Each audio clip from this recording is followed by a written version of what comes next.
This is a free podcast from the BBC. For more information, you can go to our website, bbc.co.uk/Radio 2.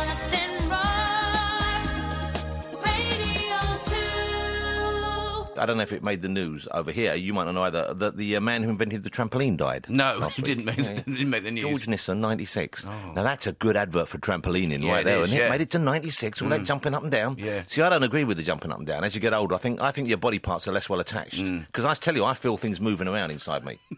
Not just, and on the outside as well, obviously. Yeah. I told you about the time I was on with the kids. Last time I went on the trampoline with the kids. Jumped up for a big one. Boom. My feet touched the ground. The trampoline went all the way down. I touched the ground. It's going to be a terrible shock. Oh, it's like when you walk down the stairs in the morning, you forget there's one more step. You know when you do that, boom. But is it a kid's trampoline? Well, it was quite large. There you are, then. That's the reason big. why. It was big. It was a proper big trampoline. It wasn't professional standard. My Olympic trampolining days are behind me, as indeed they are George Nissan, who invented the trampoline many, many years ago. I went to school with an Olympic trampoliner. Did you really? I did. Did you really? Yeah. Can't remember his name, but he did do the Olympics. Is there a funny end to this story? No, just now you've talked about George Nissan, it's got me thinking. Was he the most famous person who went to your school then? Well, I suppose you are now, but... I think he probably was, yeah. Can't remember his name. You can't remember the name of an Olympic trampolinist. Did he win any medals? He had ginger hair, I remember that much. God, Paul, and you can't remember his name? No. A ginger-haired Olympic trampolinist, I'm and sure you can't remember his name? How are we going to look him up? What are you going to look him up as? Ginger-haired Olympian? I bet Fiona will find him, ginger-haired. But so you're talking what? He'd be in the 80s. He'd be in the 80s. He was and being ginger in the 80s must have been hard work, wasn't it? Because now there are laws to stop people bullying you, but back then it was virtually a national sport, wasn't it? It was a terrible thing, to get away from things being thrown at him. I wonder if... Here's the joke coming, by the way. Oh, is it? Right, okay. I wonder if, when they lowered George Nissan into the grave, he bounced back out again. Jonathan Ross, online, on digital, and on 88 to 91 FM. BBC Radio 2. OK, I was away last week, ladies and gentlemen. We were out in America because my wife's movie was opening there. And while we were there, we stayed in a very lovely hotel. OK. And what was lovely about it in particular was it was being paid for by the film company. That makes it even more lovely, doesn't it? I tell you, that's lovely. And it's nothing to do with me. You know, sometimes I've been out places on work and the tab's been picked up by other people, but you've still got to work. I didn't have to do anything. No. Oh, I liked it. And were all the X's on there as well? Or did Some of them, for a couple of days. Oh, right, OK. So I stocked up on the first couple of days. Yeah. It's terrible, though, because when you're paying for it, and those hotels are so absurdly expensive. So I was going down to the gym just to nick the fruit. Because there was free fruit in the gym. Yeah. I went down the first day for a bit of a run. I thought, I can't be doing this every day. But I saw they had a big bowl of some of the nicest bananas I've ever seen. So I went down every morning, got a few for the kids. I said, eat the bananas, don't have the room service breakfast, have a banana. It's better for you. But this is how absurd this hotel was, and it was right in the heart of Beverly Hills, which I don't know if you've ever visited that. I've been to Beverly Hills. Yeah, but it wasn't the Beverly Hills Hotel. It was. Oh, right, OK, well, there you are then. It was beautiful. Yes.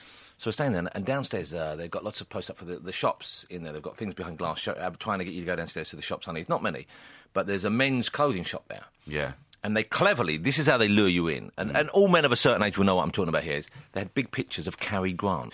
Yes. Now, we all want secretly to look a bit like Cary Grant. None of us are ever going to look like Cary Grant, apart from maybe George Clooney does a passing impersonation of him. But apart from that, you're not going to look like Cary Grant. No. There's pictures of Cary Grant looking effortlessly stylish. Yeah. Just immaculate. And I'm thinking, yes. The time has come. Not a problem. I'll put away my bottomless trousers. I'm going to get a bit Cary Grant-ish in my old age, OK? I might even have a hair. So what sort of shot of Cary Grant? Madly expensive clothes shops. I went down there, and in the window, it was kind of locked, but there was a woman sitting behind the desk who looked a bit suspicious every time we walked past. Admittedly, I was walking past with my pockets bulging with bananas, but even so, you know, I figured it's not something she can't have seen before. People going up the gym. Why is it locked? Because it was just a poncy little thing, you know. They had the door locked. You knock the door, shut the door for you. So, next door was a bag shop with absurdly expensive bags. You knocked on the door for a bag, you know. The shop that sold the newspapers, that wasn't locked. No, that was normal. You go in there. Okay. So I thought, I'll pop in. Yeah. I'll pop in. So I went upstairs, got rid of the fruit, put on some longer trousers. I thought, I can't try on a jacket with gym shorts on. That's not going to work. Even Cary Grant wouldn't get away with that. So I went downstairs, and she let me in. I said, I like the look of the jackets. And they had these immaculate, beautiful ties. And what was clever was I took my daughter in for cover as much as anything. Because it's good to, if you go in a shop like that, it's good to have a reason you leave if you find out it's too expensive. Yes, of course. I'll pop back. So I always take the kids in. I go, I just got to pop upstairs. She's getting a bit bored. I'll pop back. But the ties were in boxes, and this is to give you a clue that, you know, you're going to pay silly money for this sort of thing. The ties, say it was a gold and black striped tie, the box had matching gold and black stripes on it. Okay. And the tie that was midnight blue with little stars on it had a box that was midnight blue, and they had about 50 of these different ties, all in their own individual box. Okay. That must have cost a few bob. Yeah. So I said, I'd like to try one of those jackets on there. I think and he went, oh, yes, sir. But a man came out as well. Oh, I see. He'd just been hiding, I think. I think he hides until you go in. Yeah. It's like hitchhiking. So there's an old woman. They put the pretty lady out by the side of the road, so you go in, Yeah. think she can't beat me up about buying a jacket, and then the man comes out, Right. and you could see he was a bit of a salesman, silver tongue. Oh, okay. Oh, I'm in trouble now. Don't go too far, I said to my daughter. Stay close, I might need you. So I said, I'd like to try on the midnight blue jacket. Oh, yes. And I'm thinking, I look like Cary Grant. I put it on, and it did look all right on me. Yeah. Didn't look anything like him. Looked like me in a jacket. But, still, I thought, man, there's room for... So I said to him, how much is the jacket? It felt beautiful, felt like a beautiful cloth. How much do you think it was? Beverly Hills Hotel, Cary Grant. I reckon probably $2,000. $7,250. I tell you, my knees went weak. $7,250? And what excuse did you give? I said, I pretended I was considering it. I went, Yeah. very nice, very nice, very nice. I said, maybe something a little lighter. Because they didn't have a lighter blue jacket. He went, one moment, so I thought, oh, no. He went back through a hidden door and came out with exactly the same jacket in a lighter shade of blue. I think he's got me. So I slipped on. I said, very nice, very nice. I said, yeah. I said, I'll tell you what. I said, my daughter's getting a bit bored. I said, I'll pop upstairs. Can I pop down with my wife? And she'll have it. He said, certainly, sir. And then I'd spend the rest of the holiday running past the shop because I had no intention of going back in there. But as I left, in the window... And I was not going to go back there. It was a lovely jacket, but $7,000. As I left, I noticed in the window they had what appeared to be a pair of men's Ugg boots. All right. And the Ugg boots are quite comfortable looking, aren't they? So it was a beautiful looking boot folded out. And I went, I like the look of them. I think they can't be daft, can they? No. I said, how much are your boots? He said, $2,750. I went, oh, right. He said, but it's mink. It's slimy mink. And I went, I don't think I'll be comfortable with that. No. He went, no, sir, you'd be very comfortable with it. He didn't know I meant the fur. He just thought, that's nice and comfy, that. Bit of mink, $2,500, bingo. Radio 2. John Bishop's with us. John, did punk pass you by, or did you enjoy that, or were you just kind of like old school rock and roll type? No, in our school they called it a smoothie. A smoothie, so casual kind of thing. Sort of a casual, sort of Fred Perry, but didn't mind loud noises. So you, were you into soul music, or you liked the rock and roll? Well, I was living in the north of England, so we had the phenomenon Northern Soul, which was big. There was, I mean, it was amazing. So, there was how old are you, John? You're 40 what? 43. So 43. So we're talking about when you were 23. This would have been like 68, something like that. Oh. No, hold it.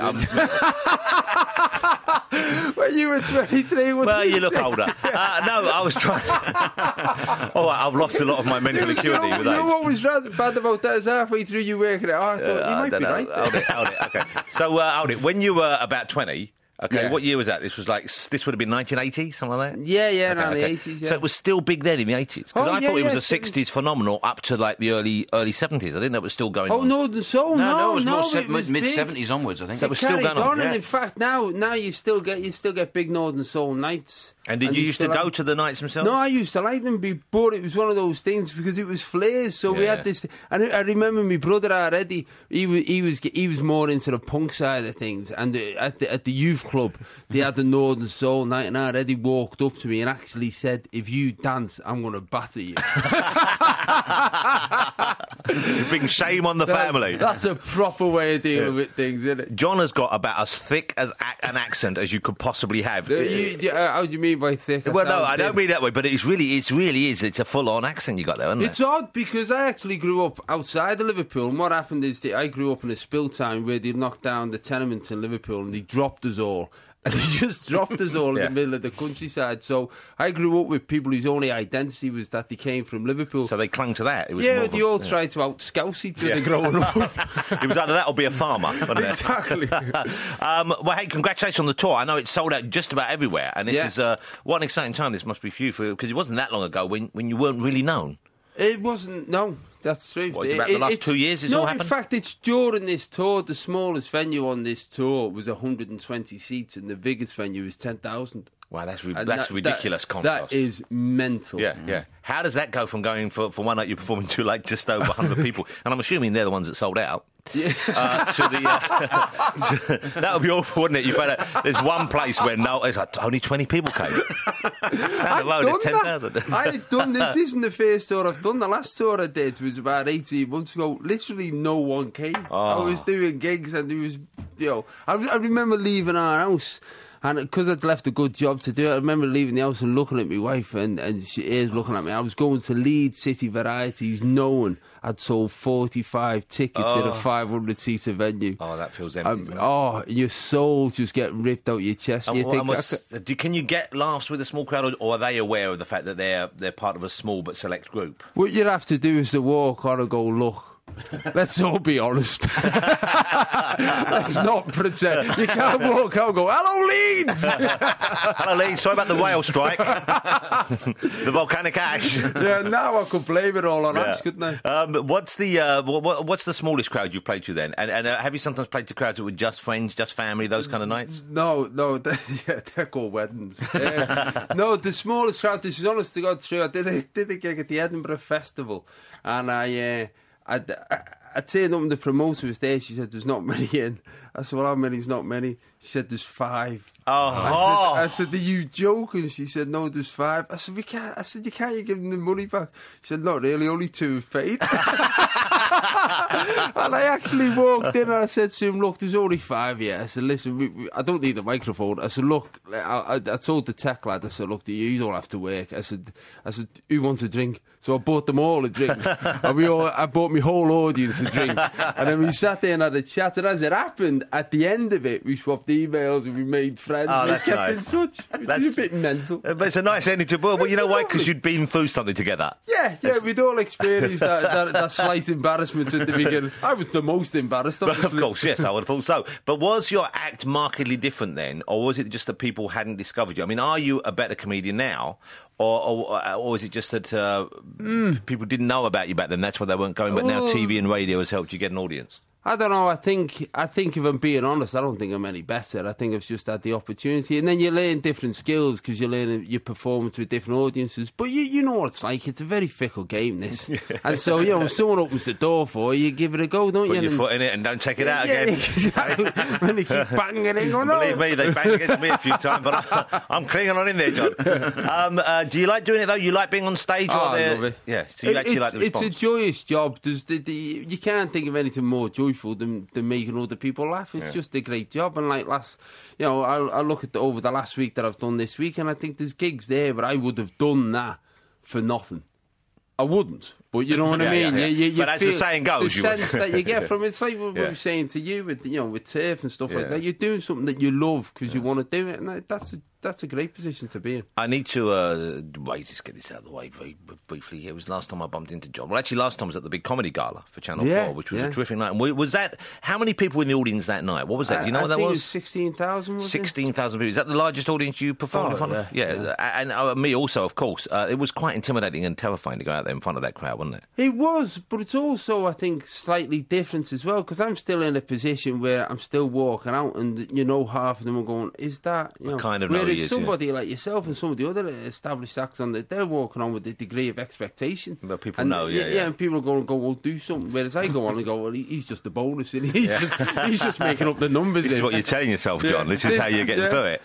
They brought a Scouser on so they could get a grant, so it doesn't matter. Well, they filled the quota admirably because we had a Scouser, a couple of people from Scotland, there was at least one from Northern Ireland. Not a lot of Chinese I noticed on the bill. No. Well, they got lost on the way down. It's very hard to find the O2 Centre. But the previous time that I bumped into you was in London town here. I was walking through, quite hurriedly walking through Soho. I was on my way to see someone. And I see a fellow I think I know. Someone stopped me to ask for a photograph. And there was a man with his back to us staring intently into the window of a gay clothing store. And I said, excuse me, sir, would you mind taking the picture? And he turned and I went, John. And he was staring with feverish concentration at the thong. I was stood there doing a thing on the BlackBerry. I'm doing that, and then I got used to it. I go, "Oh, John," I thought, "Oh, hello," because we don't. Then we realised where you were. I was having a chat, and then you actually said to me, "We'd better move." I said, "Well," he said, "in case we get paffed, we can't be seen stood there." And then I looked, and there's thongs and big. Then you looked. And you looked. There's things in the window that only riot police would use. It was terrifying. It was terrifying. I tell you what, though, I never knew you could get a saddle in that size. Did you? No. I've still kept a receipt in case it didn't fit. There were horse glasses and everything hanging in that window. But it was. But you know what I liked about the fact that John, quite rightly, felt quite comfortable. Yeah, quite it at doesn't ease. bother me. Live the full life. Once you get to your 40s, what have you got? What have you got to lose? Yeah, if you can pull anything, it's great. You're listening to the Jonathan Ross podcast from BBC Radio 2. You got to love a bit of Elvis, haven't you? You know, just thinking that if he didn't sing, what would he have done? Just imagine if Elvis had been alive now and worked at a call centre. You'd phone up saying about your gas. Oh, you got a problem with your gas? Oh, but you'd phone back, wouldn't you? I haven't got a problem. I just like talking to you. Oh, really? You want just the gasket? You never saw him live, of course. No. You wouldn't see him live either. Wouldn't that be something? Do you collect his stuff? Do you collect the albums or the concert footage, that kind of thing? Well, or when are I you just a casual started fan? doing this tour, because I called that Elvis Left the Building, I thought I need to justify that title. So I went back and I bought all the films. So I've watched all of them. You've watched all of them? All of them. I don't know anyone else who's watched all of them. I don't think even Colonel Tom Parker watched all of them. Yeah. And I want to say I had to go at the start. Yeah. And I could tell you the plot of the film. Well, there's only three plots. Yeah. What's the best of the good Elvis films, and what's the best, in other ways, of the bad Elvis films, do you think? Oh, God. The bad Elvis films. I think you could... G.I. Blues gets a lot of stick, and I actually like that. No, G.I. Blues was okay. I thought that was I would have thought it's got to be Kissing Cousins or Clam Bake. I was going to say Clam Bake. Clam Bake. Clam Bake's the one where he does, well, old MacDonald's gone far. He actually sings at Rock 'em Over.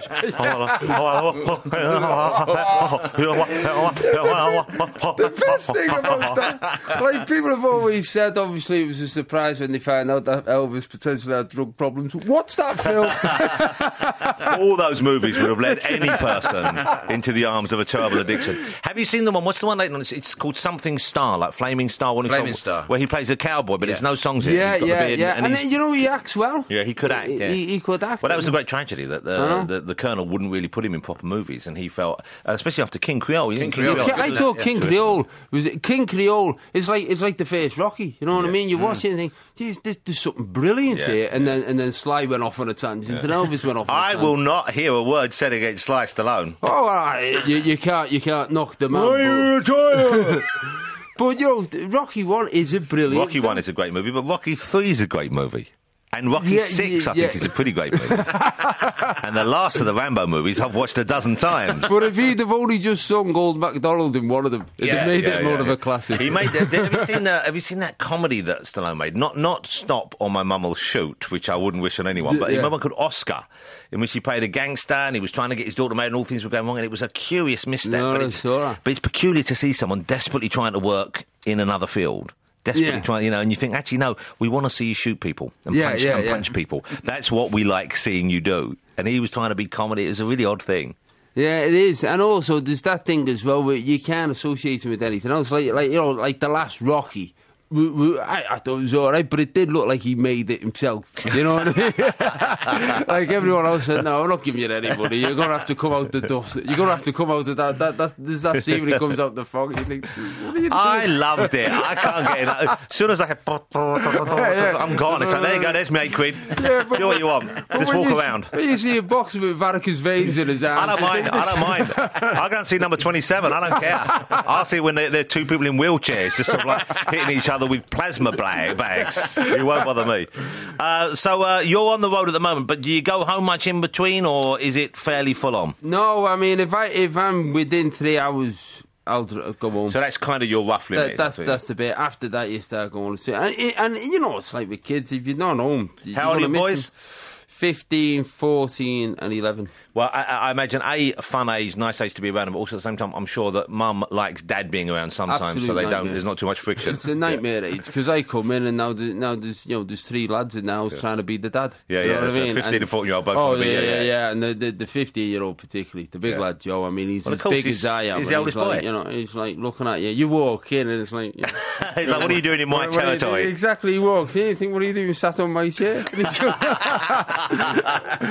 And what do the boys show an interest in with their lives? Do you know? Can you tell at that age which careers they're heading to? Do you think? It's interesting. The oldest lad's only just expressed the idea that he'd like to look at acting, which is great. I mean, I'd like him to do that. So imagine when you were his age, you wouldn't have been confident to express that as an ambition. I was only interested in football because that's the way that you thought you might get off the estate. Yeah. You never thought you'd do anything else, and so I think that's brilliant.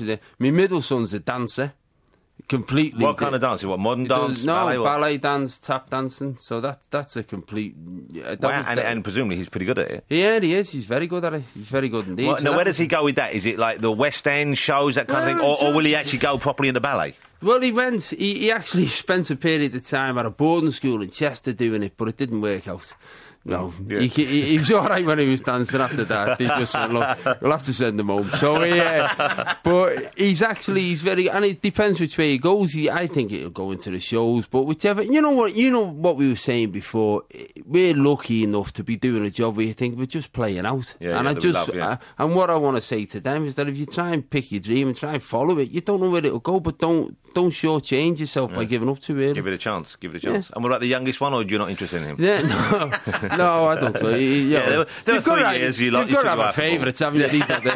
No, he's actually getting into golf. He said to me the other day, he said, what I want to do is be a professional footballer, a professional golf player, and what else did he say? Professional guitarist or something. I said, you haven't even got a guitar. He said, well, you've got to give it a go. That's a great ambition there, and that sounds like he could be a spy or something with those 3 things. He can go undercover anywhere. He's more sporty, but they're all good lads. Yeah. And that's you're not going to have any more, are you?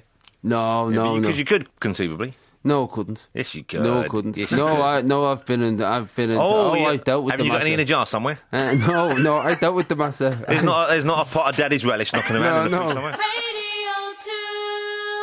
John's a good-looking man, isn't he? Yeah. Why you sound surprised? No, because you don't meet so many.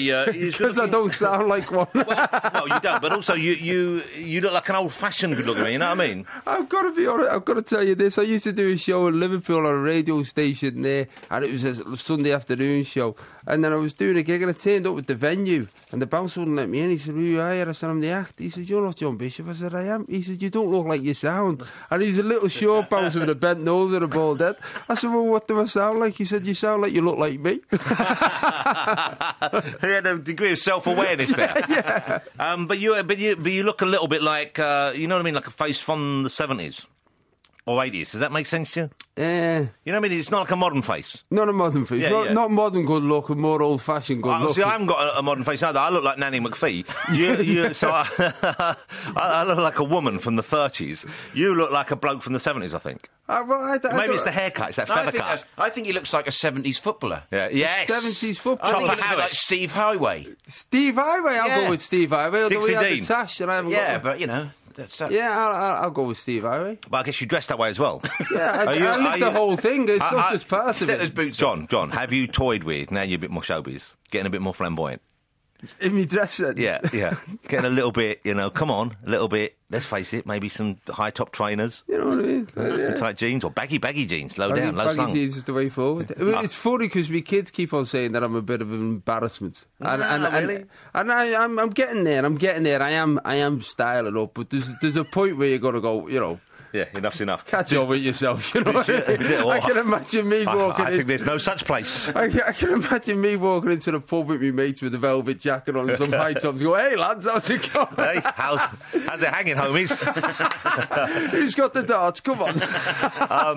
Does your wife buy clothes for you ever? Did she ever single out outfits for you? No, it's not something that we've done. We had the phase when we first got married where I sort of allowed that to happen and it stopped because then we split up and there's nothing more depressing depressing than realising your wardrobe's made out of Asda because your wife won't buy your clothes unless it's convenient for her. And so she'd be on the frozen fruit aisle and go, "Oh, that shirt will do," and that's it. I'll have some peas and some boxer shorts. Yeah, it's very difficult to try and pull a girl with George written on your boxer short, even if your name is George. That can't be easy, can it?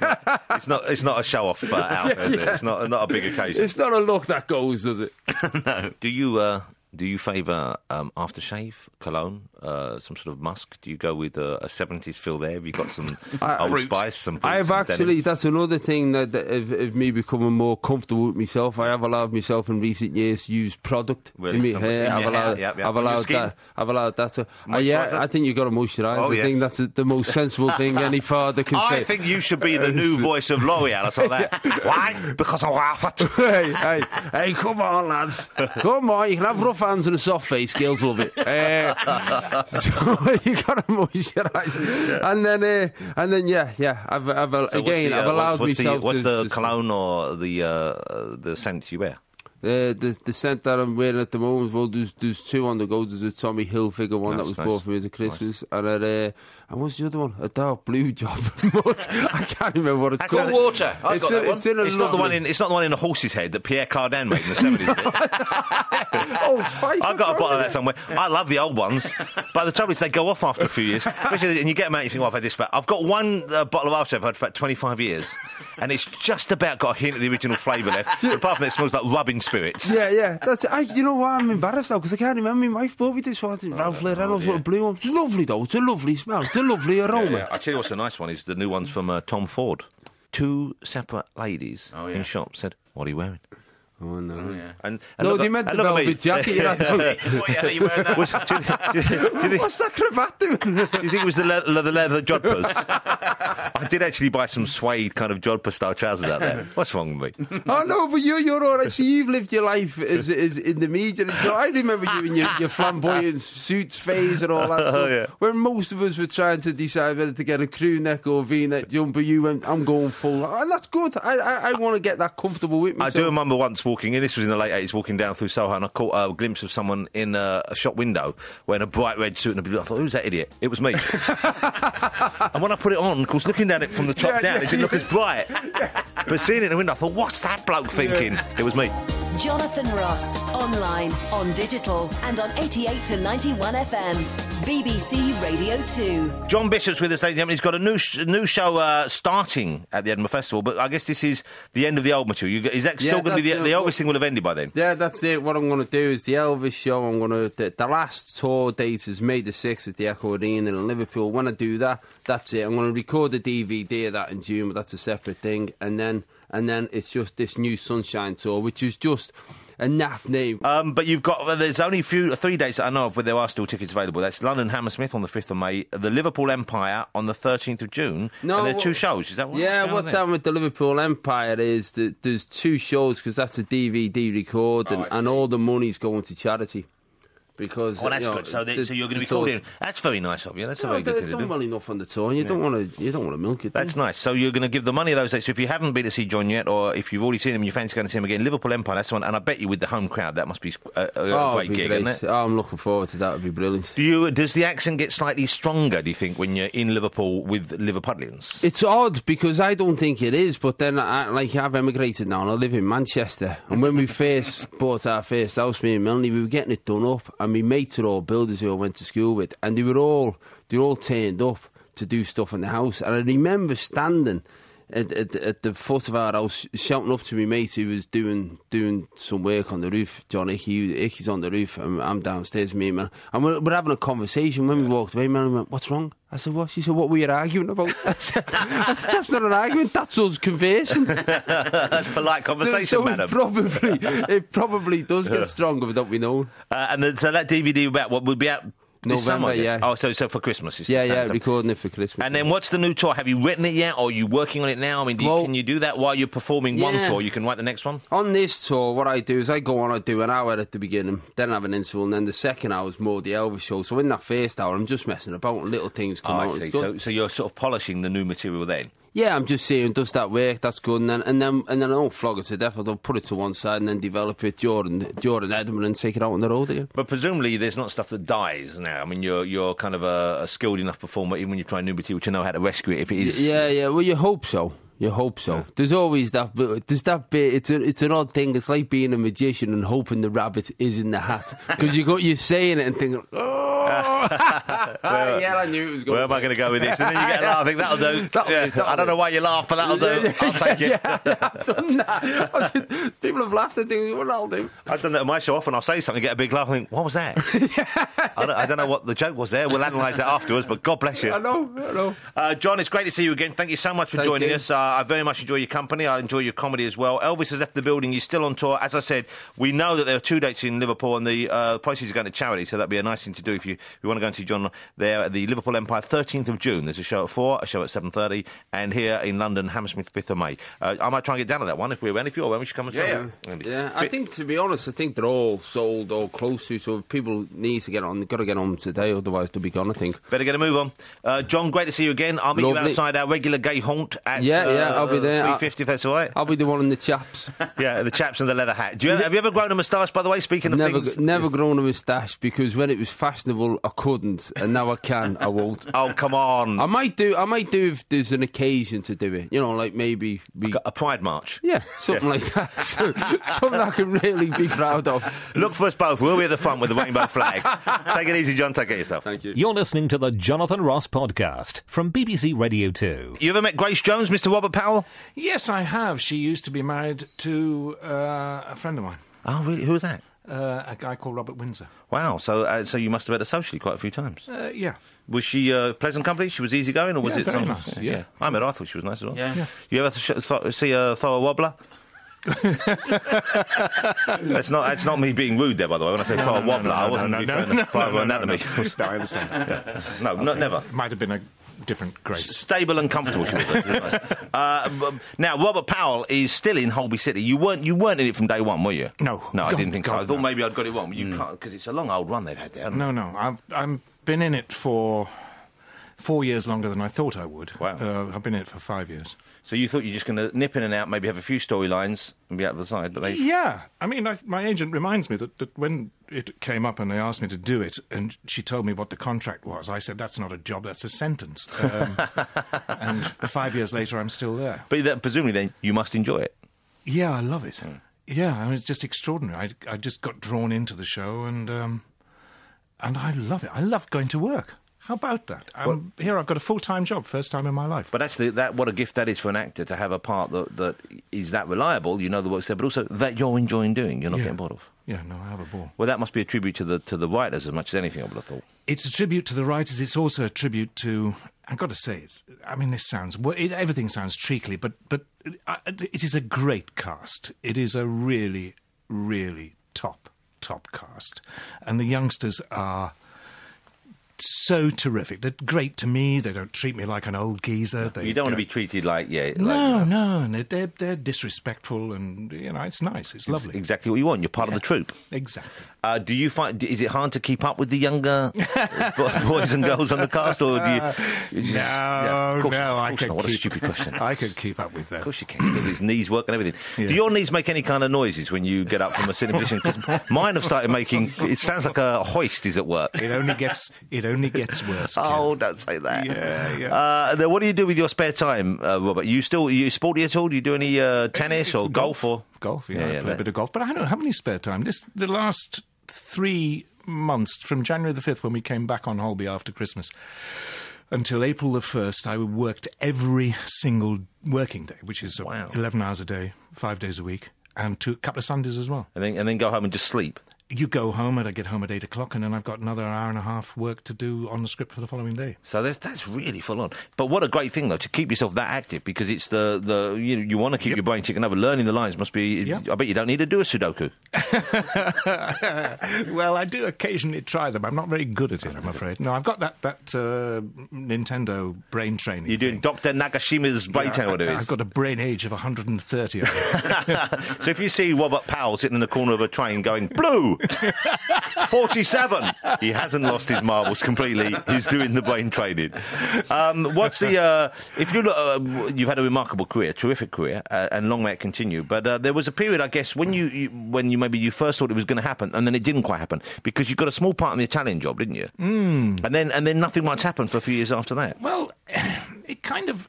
It sort of... It did, but I suppose it in a way that was not apparent to anybody except me. So not noticeable to the rest of us, it wasn't. No, I got very young, I was only about 22, 23, I got a lead in a Wednesday play called Bam, Pow, Zap. Wow, I like the sound of that.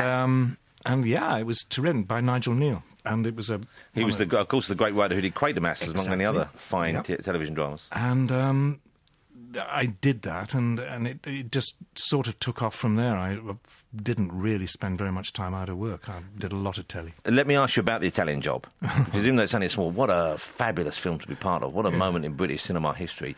Did you realise at the time, obviously, you're working with Kane's at the top of his game there, and he's become an international star, which was unusual from the UK there. There was probably only him and Connery, I guess, who really were playing on the world stage. I don't think any of us knew at the time. We was a whole bunch of us, very young, and we were all stuck in Turin for 6 weeks on expenses. With Benny Hill, of course. With Benny Hill. Wow. I spent a night with Benny Hill in a caravan in Feltham, where we there's a bit where it's only you and the Hills Angels can say that. You know that, don't you? Normally it's you and a bunch of dancing girls. It was raining, so we couldn't shoot. So he and I were in this caravan together, and I had to ask him to shut up because I was 22 because I hurt because I was laughing too much. I actually was in danger of getting a hernia from laughing. Yeah. So because he was telling jokes or telling stories? Yeah, just telling stories. Yeah. Telling stories, and he had a built-in audience in me, you know, and so he just took off. He took flight. He's great in that film. I mean, obviously it's a comic part, but it's a fabulous little turn that he delivers. Brilliant. Yeah. Did you get to do any of the driving yourself? No. It was all stunt No, drivers. I did. Well, no, I didn't actually, but we all the kids all of us rented our own little Fiat Cinquecentos when we were out in... So even smaller than the Turin. Minis, I think they are, even they? smaller than the Mini. And we used to go out in the evenings in them, and all in different colours, and do things like push each other into the oncoming traffic. Wow. But the kind of stuff you can't do anymore. No, you can't. I wrote mine off on day one. I got squashed between a bendy bus and a lamppost. Wow. And I had to get out through the roof. And by the time I got back to my hotel, they'd replaced it. So, hey, that's the way to do it. And you see, that's when films were films, and actors could act however they wanted, as irresponsibly as they cared. But I'm slightly obsessed with Italy in that period anyway, kind of late 60s, early 70s, because it was just beginning to bounce back from the Second World War, really, wasn't it? I mean, they'd suffered terribly for the 10 years or so after that, and they were really trying to rebuild themselves. But it must have sent, and of course it was a giddy period all over the world, what with the explosion of permissiveness and youth culture. Must have been an incredible experience. No, we had a wonderful time, yeah. I mean, we were... we kind of did a bit of work every night. I didn't have many lines to learn. I think I only had about 3. I think one of them was, I can't go in the back, I'll get migraine.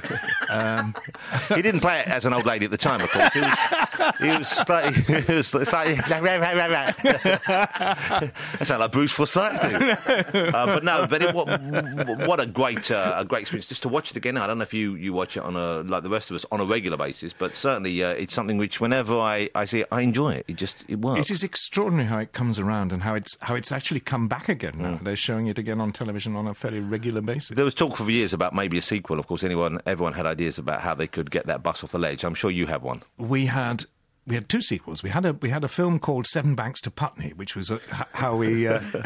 which was it's not quite as good a title as the Italian. I think having Putney in the title doesn't work as well. It was because we lose the gold, and we all have to try and get home. So we get home by robbing banks all the way across Europe. It's a nice idea. It's a nice idea. And then we had another one called The Euro Job, which was to take which somebody wrote and had for myself and Michael, and that had when we gave all the gold to Frankfurt, it all had to be transported, and the idea was that we'd nick the gold that Britain do it again. Yeah, we'd do it again. Well, that's a great idea. In a way, though, it's perfect that nothing ever came of it, because it stands alone as a kind of, it's like a perfect diamond of a film, isn't it? It doesn't need to be touched. Earlier on when we were talking about you coming on, Andy, of course, mentioned Jesus of Nazareth. Mm-hmm. That was a huge thing for you as well. Were you at all daunted? Was it a consideration that this is something that could go horribly wrong? Oh, yeah. Yeah, I mean, I didn't really want to do it, to be honest with you. But unfortunately, once you're asked to do something like that, you can't say no. Because also, I guess, if you'd have seen someone else do it, you'd have been furious. Yeah, there are certain things in your life that you don't want to be asked to do. But if somebody does ask you, you can't say no because of that terrible feeling of the deathbed thing of you never regret what you've done, you regret what you haven't done. Well, I don't know about that. Present company accepted. But you're glad. But you're glad you did it. Of course, it was a huge hit. I mean, it was a huge hit. And I remember the sense of occasion that you rarely get from anything on TV anymore these days. I mean, certainly not from dramas, I don't think so much. It really was. It was on the cover of the TV Times, the cover of the Radio Times. It was talked about that, and we were thinking, wow, this is going to be... And it could have... I mean, it kind of did make you, but it could quite easily have had the opposite effect. Yeah, no, I agree. It was a simulcast too. It went out simultaneously in the UK and in America and in Italy on those Palm Sunday and Easter Sunday. Wow, which is also incredibly unusual back then. Yeah. No, it was a huge thing. To what extent did it change your life on a day-to-day basis? I mean, to what extent did it change the way people engaged with you, reacted to you? Well, in the pub, everybody said, show us your hands. And, Peter, I can see your house from here. There were all the jokes, every single joke there is. Did you ever in argument say to anyone, come on, you're crucifying me here? You ever get tempted? You must have done. Well, what can I... It did change my life. It didn't... It's not the kind of job where somebody goes, I saw you playing Jesus, would you like now to play in this... It doesn't lead to other parts which are similar. It tends not to, because they only see you with long hair and a beard. Anyway. It's quite the iconic look, of course. I mean, this is the idea of Jesus that we've seen in illustrations and so on and so forth. So, of course, you have to do it in that way. But it must have been I would have thought, quite strange to get yourself into that position, to grow the beard, to let your hair, to know what you were trying to take on. That must have been a strange process. But maybe, did that help you? Did that help you with the part? Yes, it did. There's no question about it. I mean, this is Franco's genius, to be honest with you. He kind of designed me. It was my hair and my beard, but just the whole look was in his head. And I remember the very first time on the set, because we'd done a lot of testing.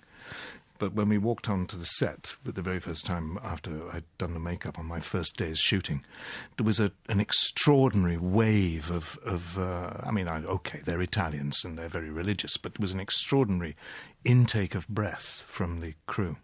Well, they must have known as well you're all about to embark on this thing, which is such a momentous project. Yeah, it was dangerous. We had so many people to please, unfortunately.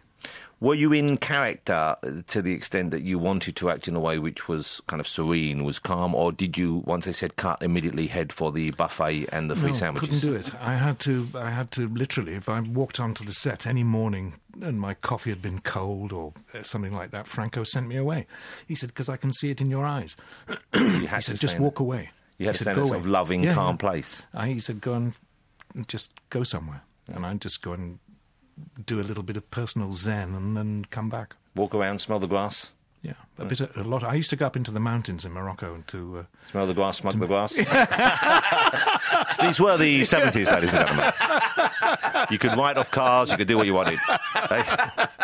just like it is on Holby City, I imagine. Radio 2.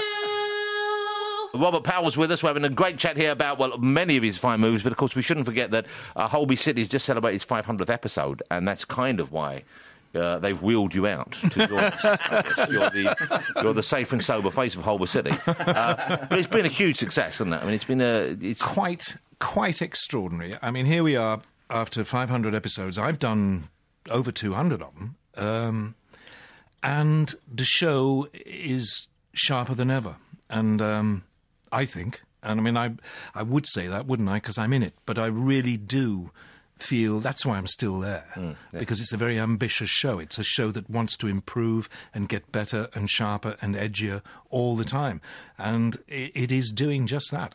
We've got an amazing cast, I think. Yeah, well, it's a terrific cast around you, but of course you're right there in the centre of it. Have you picked up much in the way of actual medical knowledge, do you think? I mean, obviously you've got to use the jargon, but... Have I ever? Yeah, you could step in if needed. I could stick a barrow in your throat any day. Yeah, but they see, does that happen in real life? These kind of things we see in these in the dramas. You see in Holby City, obviously we're going for the high drama. Yeah. How often do these things occur, do you think? Not as often as I hope they don't happen often at all. No. No, but I can do a full. I mean, because you were asking what the part was that I played. No, I played a nurse, and then a consultant nurse, and now it's the job of chief exec is up for grabs. So, so you're moving up the corporate ladder. I'm moving up the corporate ladder, but I must say that round the bed, I could, by the time I'd been there for a couple of years, I could put up a full ECG and have it working and do the dialogue all at the same time. That's fantastic. Yeah. It's like when I guess if you're an action movie, you learn how to take a gun apart and put it back together. Exactly. But yours is so much a nicer skill to have. Robert, great to see you again. Thank you so much for joining us. Thank you very much You're indeed. welcome back anytime. This is a free podcast from the BBC. For more information, you can go to our website, bbc.co.uk/Radio 2.